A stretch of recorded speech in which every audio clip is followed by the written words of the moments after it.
Jamen, det bliver de psykiske arbejdsbetingelser, vi har med rammerne og den måde, vi taler og agerer over for hinanden på. Det kan være at få en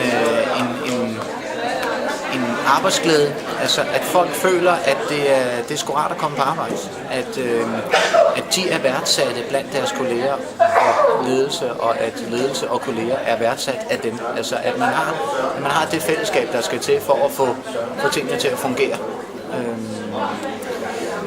og man har arbejdsglæden. Altså, den største post på vores sygefravær er vores langtidssyge.